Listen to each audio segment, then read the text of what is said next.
तो संक्रमण साइकिल का जो पीरियड है और भी लंबा चलेगा। आज की हमारी चर्चा का जो विषय है, कोविड महामारी के दौरान बुजुर्ग लोगों के मानसिक स्वास्थ्य की मुश्किलें क्या हो सकती हैं। उसमें कौन से फैक्टर्स हैं जो बुजुर्ग के मानसिक स्वास्थ्य में अधिकतम जोखिम कारक हैं। बुजुर्ग व्यक्तियों में कौन सा मानसिक स्वास्थ्य के मुद्दे आम हैं, उसके बारे में हम चर्चा करेंगे। और पहले से जिनको मानसिक बीमारियां हैं, ऐसे बुजुर्गों के साथ मानसिक स्वास्थ्य में ये लॉकडाउन या अनलॉकडाउन पीरियड में कौन सी मुश्किलें बढ़ने की संभावना रहती हैं। इन मुद्दों का मूल्यांकन और प्रबंधन हम कैसे कर सकते हैं। और लास्ट वन, बुजुर्गों की कौन सी विशेष स्थिति अतिरिक्त देखभाल के लिए आवश्यक हो सकती है। ये हमारे आज के टॉपिक रहेंगे। जैसे हम जानते हैं कि कोविड का जो संक्रमण है दिन ब दिन बढ़ता जा रहा है। अगर हम 1 जुलाई का स्टेटस देखें तो वर्ल्ड ओवर 1 करोड़ से ज़्यादा केसेस हो गए, इंडिया में 6 लाख से ज़्यादा हो गए और गुजरात में 32,000 से ज़्यादा भी केसेस हो गए हैं। पर उसमें से 95% केसेस अच्छे हो गए, रिकवर्ड हो गए हैं। लेकिन फिर भी 5% केसेस ऐसे रहे जिनमें संक्रमण ज़्यादा हुआ और उनको ज़्यादा मुश्किलों का सामना करना पड़ा, जिसमें सबसे ज़्यादा प्रतिशत 73% लोग 65 के ऊपर के एज के थे। ऐसा नहीं है कि सिर्फ बुज़ुर्ग लोगों को ही ज़्यादा संक्रमण होने की संभावना रहती है, बच्चों में भी उतना ही संक्रमण होने की संभावना हो सकती है। तो आज हम चर्चा करेंगे कि अगर किसी बुज़ुर्ग आदमी को संक्रमण होता है या नहीं होता है, ये लॉकडाउन या अनलॉकडाउन फेज़ में कौन सी ऐसी मुश्किलें हैं जो उनकी तकलीफ़ों में और बढ़ावा दे सकती हैं। सबसे पहला जो क्वेश्चन आता है इम्यूनिटी का। इम्यूनिटी हर एक आदमी के लिए बहुत ही ज़रूरी है। अगर हमारी इम्यून सिस्टम सही से काम कर रही है तो मुझे नहीं लगता है कि संक्रमण होने की कोई संभावना रहेगी। और दूसरा इम्पोर्टेंट फेज़ है सपोर्ट सिस्टम। अगर अपने पास पूरी सपोर्ट सिस्टम है तो कोई भी मुश्किल आती है तो उसका सामना हम अच्छे तरह से कर सकते हैं। ओल्ड एज में ज़्यादातर ये दोनों चीज़ों में कमियां महसूस होती हैं। सबसे पहली बात, वो सोशली आइसोलेटेड हो जाते हैं क्योंकि काम करने के लिए वो बाहर नहीं जाते हैं, ज़्यादातर घर पे रहते हैं। उनके फिज़िकल लिमिटेशंस आते हैं और कोई कमजोरियां होती है, कोई बीमारियां चल रही होती हैं, उसके वजह से उनकी इम्यून सिस्टम है और भी कम हो जाती है। ऐसी डिफ़िकल्ट सिचुएशंस में कौन से ऐसे पहलू हैं जो ज़्यादातर लोगों को महसूस हो रहे हैं। मैं ये अभी जो बात करूँगा वो कॉमन सिम्टम्स हैं, जिसको हम शायद बीमारी का नाम नहीं दे सकते हैं। उसमें सबसे ज़्यादा कॉमन इशू लोगों के पास कंप्लेन के लिए रहता है, वो सबसे पहला इशू है नींद की समस्या। मुझे लगता है नींद की समस्या हर एक आदमी को कहीं ना कहीं कभी ना कभी महसूस ज़रूर होती है। पर बुज़ुर्ग लोगों में नींद की कमी होना ये एक वाजिब चीज़ है। जैसे उम्र बढ़ती है वैसे वैसे नींद की मात्रा भी कम होती जाती है। जो लोग पहले 8 घंटा 9 घंटा सोते थे, जैसे उम्र बढ़ती है वैसे उसका जो टाइम फ्रेम है वो कम होता जाता है। मानी 6 घंटा 5 घंटा की नींद होती है, फिर भी उनको सेटिस्फेक्शन नहीं होता है। नींद की कंप्लेन में सबसे ज़्यादा कंप्लेन होती है नींद नहीं आती है। बेड पे जाते हैं पर कोई सोच चलती रहती है, दिमाग चालू ही रहता है। सुबह उठेंगे फिर भी उनको ऐसा महसूस होता है कि मुझे आज नींद नहीं लगी है। दूसरा है बीच बीच में कभी नींद का टूट जाना। 1 घंटा नींद आएगी, फिर उठ जाएंगे, आधा घंटा बैठेंगे, फिर नींद लगेगी। मानी बीच बीच से कभी कोई आदमी को तकलीफ़ हो सकती है। या कोई आदमी ऐसी कंप्लेन करेगा कि वो सुबह जल्दी उठ जाता है। जो 6 बजे उठते थे वो लोग 3 बजे 4 बजे उठ के बैठ जाते हैं। कई लोगों को ये कंप्लेन रहती है कि उनके सपने ज़्यादा आते हैं। और सपने भी कैसे रहते हैं, ज़्यादातर डरावने, चिंता वाले, टेंशन वाले। माने उठेंगे तो उनको महसूस होगा कि भाई उनकी जो नींद है वो जल्द से खुल गई और उनको जो आराम मिलना चाहिए वो नहीं मिला है। कई लोग ऐसे भी होते हैं जिनका जो नींद का टाइम है वो कम हो जाता है। जो 6 घंटे सोते थे वो 3 घंटा सोते हैं। दिन में भी उनको फिर नींद जैसा महसूस होता रहता है। ये कॉमन प्रॉब्लम है। मुझे लगता है बड़े आदमी को या बच्चों को, कोई भी आदमी को ये मुश्किल से गुजरना पड़ता है। पर जिसके लिए कोई इंटरवेंशन करने की ज़रूरत कब रहती है, जब नींद में आपको तकलीफ़ रहे और बहुत अंतरे तक रहे, माने 1 महीना 2 महीना तक आपको नींद नहीं लगे, आपको आराम नहीं मिले, फिर आपको इंटरवेन करने की ज़रूरत रहती है। कभी 1-2 दिन नींद नहीं आई, तीसरे दिन आ गई, तो मुझे नहीं लगता है उसके लिए कोई टेंशन रखने की ज़रूरत रहे, या उसके लिए और कुछ उनको इंटरवेंशन करने की ज़रूरत रहे। ऐसे प्रॉब्लम को हम कैसे निपट सकते हैं? कोई भी आदमी हो, चाहे बुज़ुर्ग हो या यंग आदमी हो, सबसे इम्पोर्टेंट चीज़ है कोई भी स्टिमुलेंट, चाहे कॉफ़ी या कोई आप स्मोकिंग या टोबैको कुछ भी लेते हैं, उसको शाम के टाइम अवॉइड करें। जितना आप शाम के टाइम स्टिमुलेंट लेंगे, नींद की जो मात्रा है वो कम हो जाएगी। एक टाइम पे सोने का तय करें, मानिए आप 10 बजे सोना तय करते हो, तो हर रोज़ 10 साढ़े 10 के करीबन सो ही जाओ। ऐसा नहीं कि एक बार 10 बजे सोए, दूसरी बार 1 बजे सोए। जो टाइम है वो एक आप फिक्स रखें। दिन के टाइम में आप नींद नहीं लें। ऐसा होता है कि जब आप दिन में नींद ले लेते हो तो रात का जो टाइम है वो डिले हो जाता है। आप 1 घंटा दिन में सो गए तो रात का टाइम हो सकता है 2 घंटा 3 घंटा लेट हो जाए। नियमित रूप से व्यायाम करें, शरीर की जो एनर्जी है वो यूज़ होगी, शरीर की थकावट महसूस होगी, तो अपने आप नींद लगेगी। और सोने से पहले अपने आसपास का माहौल जो है उसको सही से मेंटेन रखें, अच्छा रखें। सोने से पहले कुछ अच्छी चीज़ों का ध्यान करें जिससे मन रिलैक्स हो। अगर मन रिलैक्स रहेगा तो अपने आप नींद लगेगी। तो ये कॉमन समस्या है बुज़ुर्ग लोगों के लिए, नींद नहीं आना। दूसरी ऐसी ही कॉमन समस्या है एंग्जाइटी, मानी उद्वेग रहना। कई लोग ऐसे हैं जो कंप्लेन करते रहते हैं कि भाई मुझे अच्छा नहीं लग रहा है, मन बेचैन सा रखता है, अशांत रहता है। कई लोग ऐसा फील करते हैं कि उनकी धड़कन ज़्यादा बढ़ रही है, पाल्पिटेशन फील कर रहे हैं, पसीना हो रहा है, रेस्टलेस फील कर रहे हैं। ये एक मन की बेचैनी है और वो बेचैनी की वजह से उनको ज़्यादातर स्वास्थ्य के लिए चिंता रहती है कि मुझे कुछ हो रहा है, कुछ न कुछ महसूस हो रहा है, मैं रिलैक्स फील नहीं कर रहा हूँ। ये एक स्ट्रेस की निशानी है। मन शांत नहीं है, अशांत है, कोई चिंता रहती है, मन उद्वेग में है, उसकी वजह से ये फिज़िकल तकलीफ़ें उनको महसूस होती हैं। ऐसी एंग्जाइटी कोई भी स्ट्रेस आवे, चाहे वो फिज़िकल प्रॉब्लम हो, फैमिली प्रॉब्लम हो, फाइनेंशियल इशू हो, जॉब का इशू हो, दूसरे कोई टेंशन रहते हो, कोई भी चिंता है तो उसके बारे में एंग्जाइटी होना वाजिब चीज़ है। अगर इसका परसेप्शन लंबे अंतरे तक रहे तो ही इंटरवेंशन की ज़रूरत रहती है। कई बार एग्ज़ाम है, बच्चों को एग्ज़ाम के टाइम भी टेंशन रहता है, दैट डजेंट मीन कि उसको लिए कोई इंटरवेंशन की ज़रूरत है। आपको कोई सिचुएशन को फेस करना है, उसके टाइम पे जो आपको एंग्जाइटी फील हो रहा है, बेचैनी महसूस हो रही है, वो टेम्पररी है। जैसे वो सिचुएशन सॉल्व हो जाएगी, अपने आप वो एंग्जाइटी है, टेंशन है, अपने आप चला जाएगा। ऐसी चिंताएं रहती हैं तो हम क्या कर सकते हैं? सबसे पहली ज़रूरत है मन को शांत रखें, अपने आप को रिलैक्स करें। कोई अच्छी चीज़ों में अपने मन को लगाएं, जो आपको अच्छा लगता है, जो आप करके अच्छा महसूस करते हैं, वैसी चीज़ों में आप ध्यान लगाएं। योगा करें, ध्यान करें, मेडिटेशन करें और अपने आप को बिज़ी रखें। जितना आपके पास फ्री टाइम कम रहेगा, उतनी एंग्जाइटी की जो चिंता की महसूस करने की जो प्रक्रिया है वो भी कम हो जाएगी। तो सबसे पहली ज़रूरत है अपने आप को एक्टिव रखना। तीसरा वैसा ही कॉमन इशू है जो हर एक आदमी को अभी फील हो रहा है, डर, फियर ऑफ अननोन ओरिजिन, मानी बिना वजह का डर। कोई वजह है नहीं, फिर भी मन रिलैक्स नहीं है, कोई ना कोई डर के चिंता से महसूस कर रहा है। जैसे अभी लोग ज़्यादातर क्या महसूस करते हैं, मुझे कोविड हो जाएगा तो, मेरे फैमिली मेम्बर को कोविड होगा तो, कोई ऐसी मुश्किलें आएंगी, हमें आइसोलेशन में रहना पड़ेगा, हॉस्पिटलाइज होना पड़ेगा, फिर फ्यूचर में क्या होगा। और सबसे ज़्यादा डर जो है लोगों को रहता है कि अगर सीरियस हुए और सीरियसनेस ज़्यादा हुई तो मुझे क्या होगा, फैमिली मेम्बर को क्या होगा। ये एक डर वाजिब है, स्ट्रेस भी उतना है, और वो जो स्ट्रेस का महसूस करने की प्रक्रिया है वो भी हर एक को फील हो रही है। और ये डर कब बढ़ता है, हम गलत चीज़ों को सुनते हैं। पूरा दिन हम न्यूज़ में देखते रहते हैं, आज इतना डेथ हुआ, आज इतना पॉजिटिव केस आया।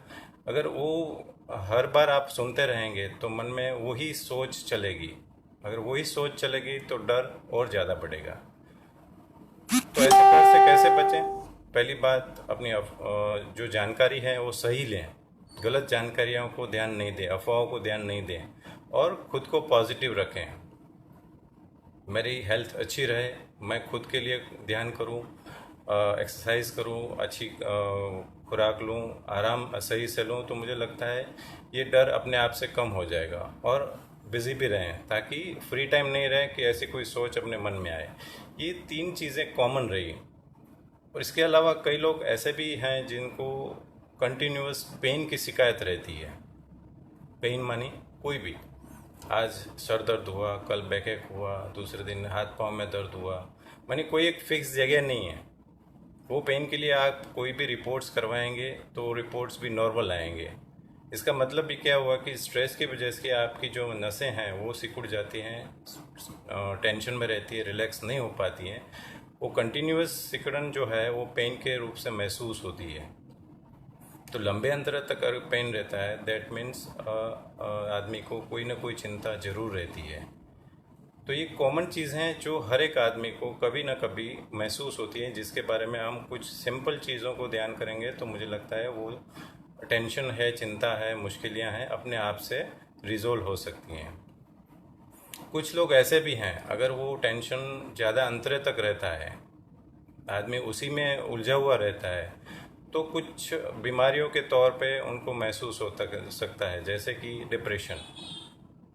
मन अच्छा नहीं रहता है, मन हताश रहता है, कोई भी चीज़ उनको अच्छी नहीं लगती है, नींद सही से नहीं होती है, खाना पीना सही से नहीं ले सकते हैं, किसी के साथ बात करना, बैठना, उठना वो भी अच्छा नहीं लगता है। अगर वो सिम्टम्स लंबे अंतरे तक रहें, 2-3 हफ्तों तक रहते हैं, तो उसको हम डिप्रेशन के तौर पे मान सकते हैं। और अगर डिप्रेशन रहा तो उसको ज़रूरत रहे तो हम मेडिसिन या काउंसलिंग के साथ उसको कम भी कर सकते हैं। ये एक कमजोरी है जिसमें दिमाग को जो कंट्रोलिंग पावर चाहिए वो वीक हो जाता है।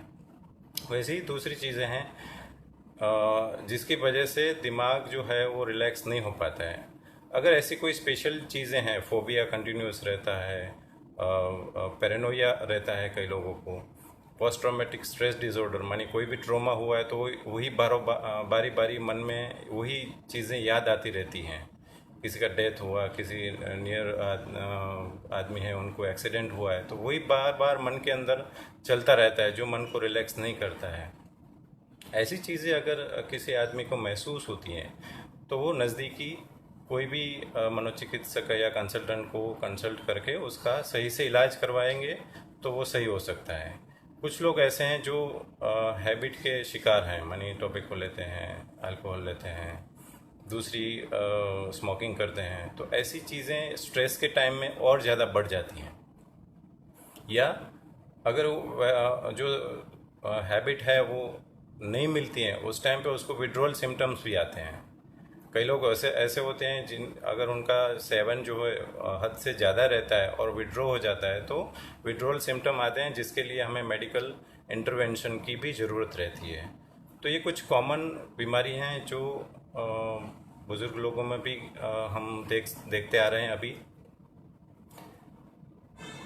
कुछ लोग ऐसे हैं बुज़ुर्ग आदमी जो पहले से मानसिक तौर से बीमार हैं, उनके लिए मानसिक जो स्वास्थ्य है वो बिगड़ने की संभावनाएं ज़्यादा रहती हैं। उनमें से 3 कॉमन बीमारियां हैं, वो ज़्यादातर अभी हम देख रहे हैं। एक डिप्रेशन है, जैसे मैंने अभी बताया कि डिप्रेशन कोई भी आदमी को हो सकता है, स्ट्रेस की वजह से भी हो सकता है, और जब स्ट्रेस आता है और डिप्रेशन है तो वो डिप्रेशन की जो सिम्टम्स है उसको बढ़ने की संभावना भी रहती है।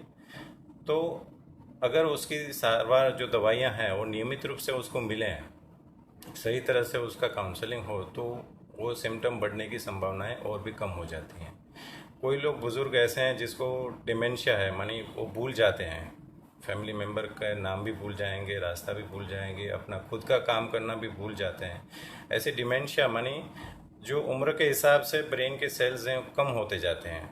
ऐसे लोगों को स्पेशल ट्रीटमेंट या अटेंडेंट की ज़रूरत रहती है।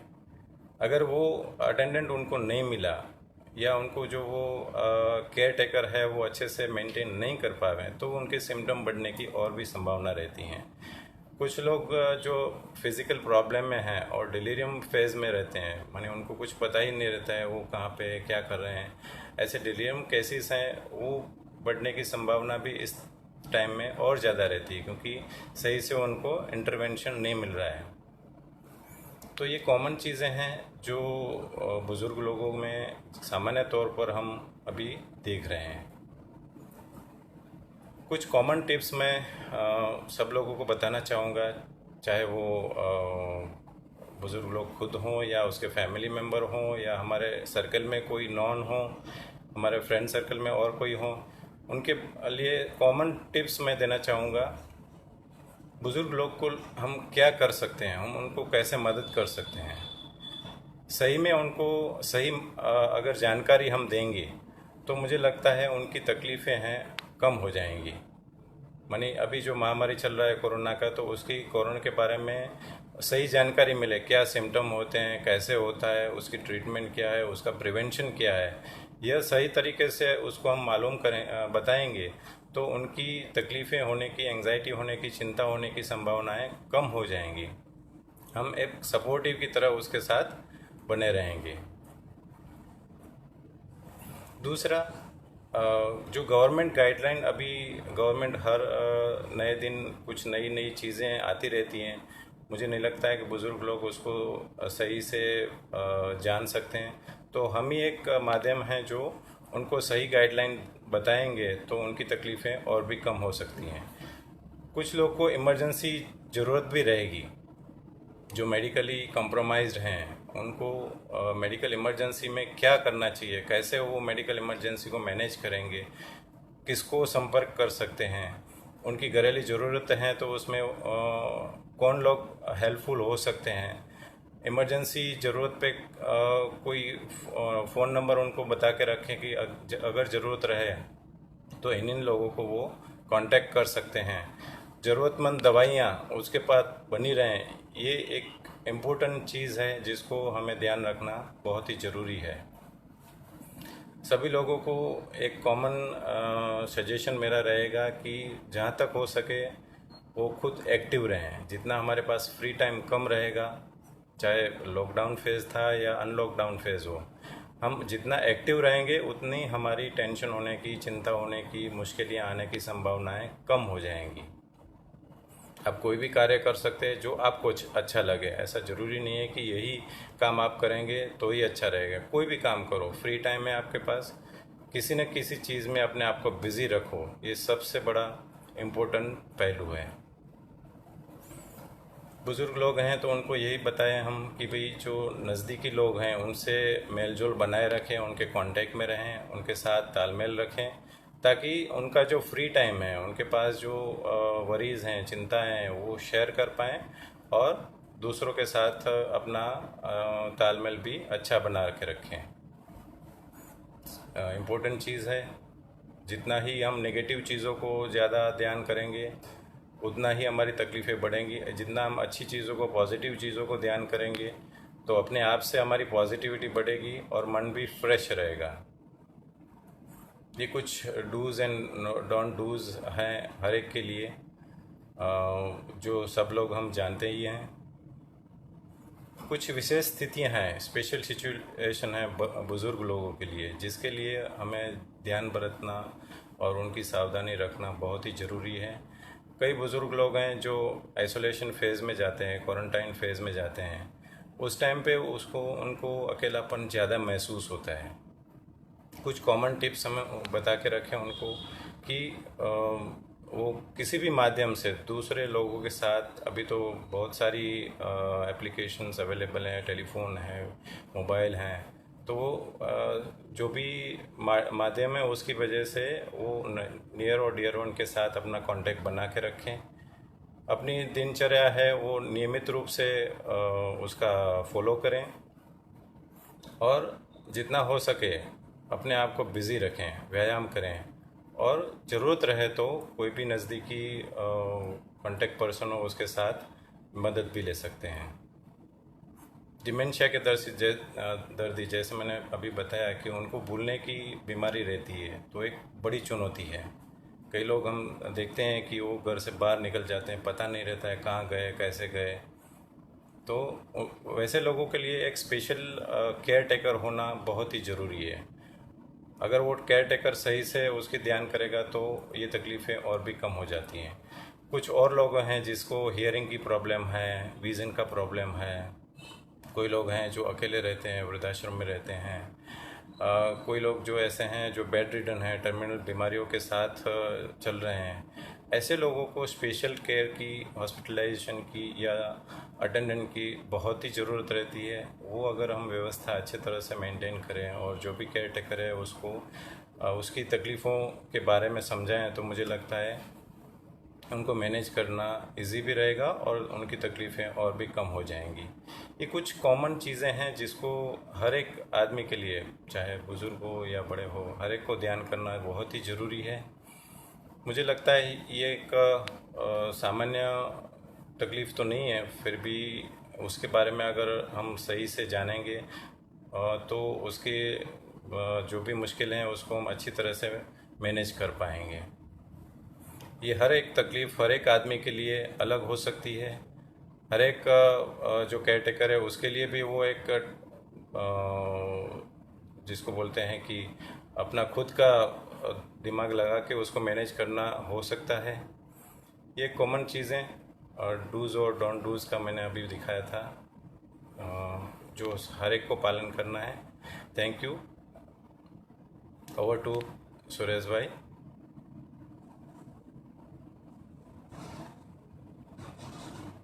हेलो।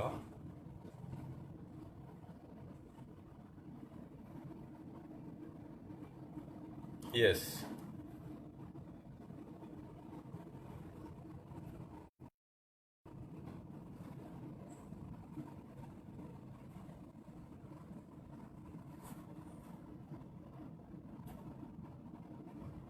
जी।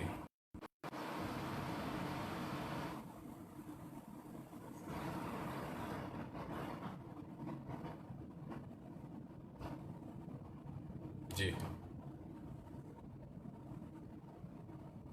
या।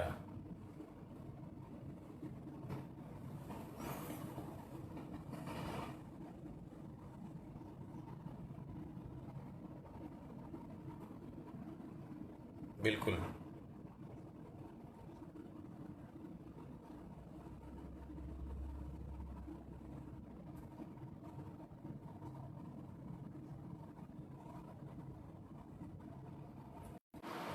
जी। ज़्यादातर बुज़ुर्ग लोग हैं वो अपने आप से इंडिविजुअली मैनेज करना चाहते हैं। उसमें कोई आप इंटरफेयर करेंगे तो उनको ऐसा लगेगा कि भाई उनकी जो भी एक्टिविटीज़ हैं उसमें कोई रिस्ट्रिक्शन हो रहा है, या उनको ऐसा भी हो सकता है कि भाई वो लोग दूसरों पे ज़्यादा प्रेशर डाल रहे हैं। तो मुझे लगता है एक इंडिविजुअल इशू है। हर एक के साथ जो तकलीफ़ें हैं वो अलग अलग सी महसूस होती हैं। अगर उसके साथ बैठ के, ज़्यादातर इशू क्यों होते हैं, क्योंकि जो आप अपने आप को वेंटिलेट नहीं कर पाते हैं। मन के अंदर अब अगर कोई समस्या रहती है, अगर वो वेंटिलेट हो जाएगी, उसके लिए सही मायने उनको मिलेंगे। अगर हम उसको समझा पाएंगे कि जो भी वो सोच रहे हैं, जो भी उनके मन में चल रहा है वो सही नहीं है। कई बातें ऐसी होती है वो जो उनके मन की पैदाश होती है, मानी वो मन से खुद मान लेते हैं कि ऐसा हो रहा है और ऐसा नहीं होना चाहिए। अगर वो इंडिविजुअल काउंसलिंग होगा, उनके साथ हम पॉजिटिव वे में बात करेंगे, तो मुझे लगता है ये सिचुएशन को हम हैंडल कर पाएंगे। ऐसे बहुत सारे केसेस आते हैं जो ये कंप्लेन करते हैं कि भाई हम कुछ काम के नहीं हैं, किसी को मददरूप नहीं हो पाते हैं, किसी को हेल्पफुल नहीं हो सकते हैं, तो वो खुद अपने आप से ही नेगेटिव फील कर रहे हैं। ऐसे लोगों को जो ज़रूरत है वेंटिलेट करने की, उनकी जो सोच है, उनके जो विचार हैं, उनकी जो मुश्किलें हैं, अगर उसको हम सही तरीके से इंटरफेयर करेंगे, इन्वॉल्व करेंगे कुछ चीज़ों में, फैमिली मैटर में भी उनको अगर कोई आप रिस्पॉन्सिबिलिटी दोगे, तो मुझे नहीं लगता है कि ये सिचुएशन लंबे अंतरे तक रहेगी। काउंसलिंग इंटरवेंशन हर एक के साथ बैठ के उनको जो भी मुश्किलें हैं उसका सॉल्यूशन लाना बहुत ही ज़रूरी है। ये सर।